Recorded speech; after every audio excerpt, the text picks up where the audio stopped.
Buongiorno a tutti, mi presento, sono Diego Sant'Angeli e vi parlo dall'Italia. Sono entusiasta di poter esprimere brevemente il mio parere sull'e-culture. Ringrazio il mio professore e relatore Pierluigi Capucci ed Elma Rodriguez Morales per l'invito ad essere qui e per aver reso possibile, nel 2018, la condivisione del mio progetto Selfie Animatronico alla mostra The Places of Art and Science di Montevideo. Sono un appassionato di tecnologie e ho studiato nuove tecnologie per l'arte presso l'Accademia di Belle Arti di Urbino. Proprio qui ho avuto la possibilità di realizzare una tesi di studio sulla robotica e sulla tecnologia animatronica, partendo dalla nascita del termine robot fino a scoprire i vari utilizzi nei differenti settori. In tal modo ho anche avuto l'opportunità di realizzare approfondimenti sull'etica tra uomo e macchina, e con particolare attenzione a dove l'essere umano si voglia spingere sfruttando le nuove tecnologie. In un futuro, se l'uomo avrà la possibilità di trasferire il suo io in una macchina, dove risiederà la sua anima? Come dovremo comportarci a riguardo? Domande come queste mi hanno indotto ad analizzare, nella mia tesi di laurea, il rapporto tra uomo, macchina e anima e a realizzare una copia del mio viso, controllabile da remoto con un sito web, da me denominato selfie animatronico. Occhi e bocca erano collegate ad appositi motori che ne rendevano possibile il funzionamento, permettendo così di scegliere diverse modalità di interazione, anche verbale, con la mia copia. L'e-culture, o semplicemente cultura digitale, è una struttura che consente e consentirà agli uomini di sentirsi sempre più vicini anche se lontani tra loro, permettendo di adattarsi ad ogni situazione ed evoluzione. Sembra un luogo comune, tuttavia ciò non si riferisce solo ad un aspetto emotivo, è anche una questione di carattere propriamente culturale. Provo a spiegarmi meglio. Per farlo dobbiamo riferirci al concetto di cultura, che può essere in breve definita come un insieme complesso di cognizioni e di strutture che caratterizzano la vita di una determinata società. In questo contesto, l'e-culture può essere considerata come una sovrastruttura, uno strato aggiuntivo, che porta con sé non solo nozioni tecniche più o meno approfondite nel campo digitale, ma anche la capacità di comprendere la complessità, la profondità, l'interrelazione di sistemi che gestiscono il mondo contemporaneo.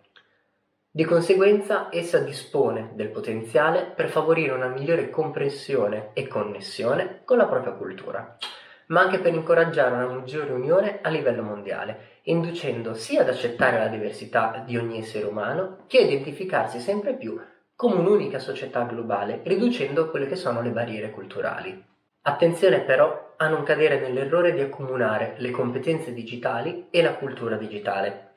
Mentre le competenze digitali consistono in un insieme di saperi che consentono di agire in un breve tempo utilizzando un approccio tattico, la cultura digitale può essere identificata nella capacità di adottare una visione più ampia, di lunga durata, e di sfruttare con approccio strategico gli strumenti attualmente a disposizione, adattandosi ed evolvendosi insieme ad essi. Infatti, se le competenze odierne riguardanti i software, i linguaggi, ma anche le piattaforme e i sistemi sono immancabilmente destinate ad invecchiare a causa dell'elevato tasso di innovazione nel campo delle nuove tecnologie, la cultura digitale rappresenta la base teorica che consentirà un domani di cambiare software e sistema con la piena consapevolezza dei costi e dei benefici, muovendosi quindi in una visione ad ampio raggio d'azione e non a corto raggio. Potremmo dunque asserire che, in una prospettiva storica, la cultura digitale si identifichi come una nuova grande fase di organizzazione sociale e mentale, in quanto l'uomo sta passando dalla produzione di strumenti alla produzione e interazione con le informazioni da essi forniti.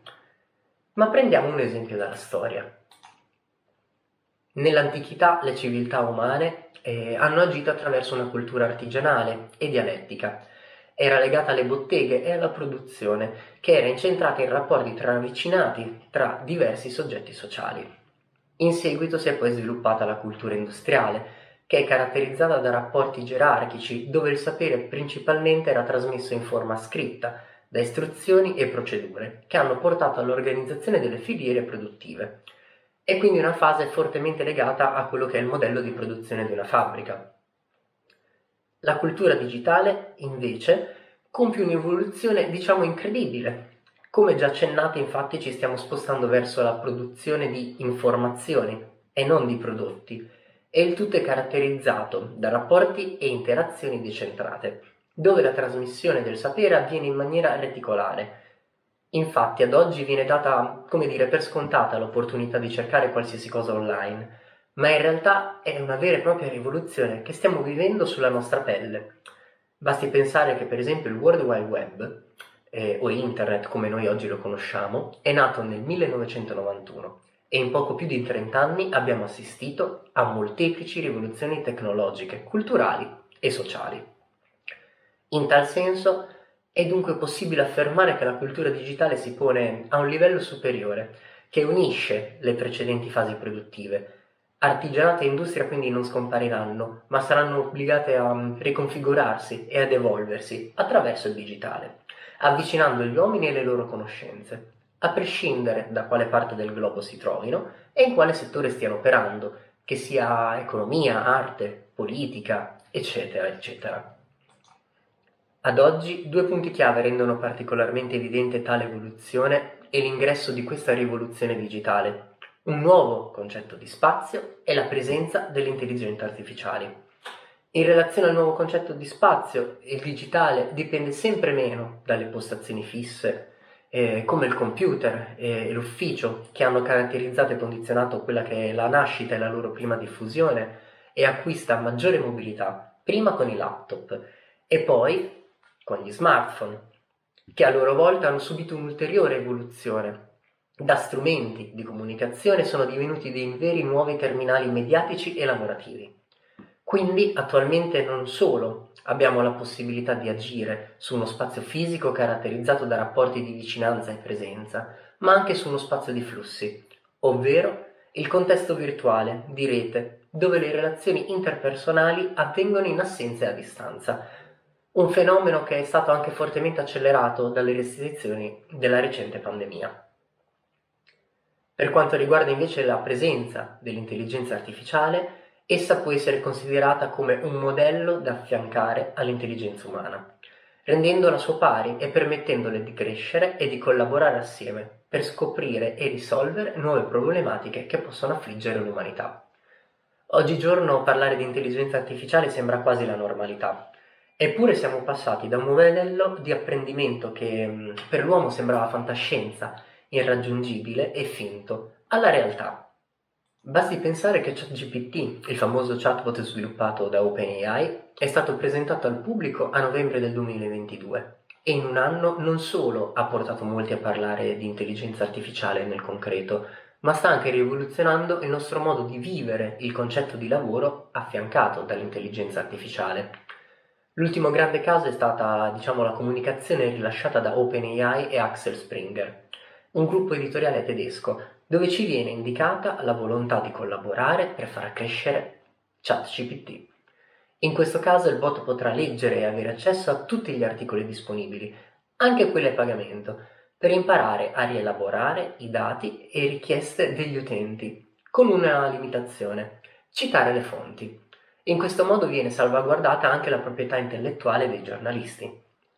È incredibile, vero? L'intelligenza artificiale sta veramente affiancando il mondo del lavoro, cercando di realizzare, un modello lavorativo sostenibile.